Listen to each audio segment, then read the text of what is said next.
थांबा थांबा, तुम्ही सुद्धा या दोडक्याच्या शिरा कचऱ्यात फेकून देणार आहात का? जर हो म्हणत असाल तर ही रेसिपी शेवटपर्यंत नक्की बघा. तर नमस्कार मंडळी, तुमचं आप्पीज किचनमध्ये मनापासून स्वागत आहे. आजपासून सुरू होते वेस्टपासून बेस्ट ही भन्नाट मालिका, पहिला भाग, दिवस पहिला. तर आज आपण बनवणार आहोत दोडक्याच्या शिऱ्याची झटपट, चवदार आणि पौष्टिक चटणी.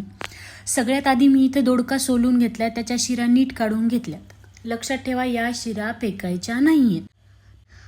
त्यानंतर व्हिडिओत दिसते त्याप्रमाणे तुम्ही कढईत थोडंसं तेल घालून या शिरा परतवून घ्या. परतवून झाल्यानंतर या शिरा मिक्सरच्या भांड्यात काढून घ्या. त्यामध्ये 2 लसणाच्या पाकळ्या, 2 मिरच्या, चवीपुरतं मीठ आणि कोथिंबीर घालून त्याची पेस्ट तयार करून घ्या.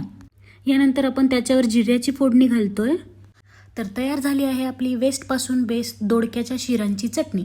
ही चटणी पोळी, भाकरी किंवा भाताबरोबर एकदम मस्त लागते. म्हणून पुढच्या वेळी दोडक्याच्या शिरा फेकून देऊ नका. घरच्या घरीच अशी चवदार चटणी नक्की बनवा. रेसिपी आवडली असेल तर नक्की लाईक, शेअर आणि फॉलो करायला विसरू नका. थँक्यू.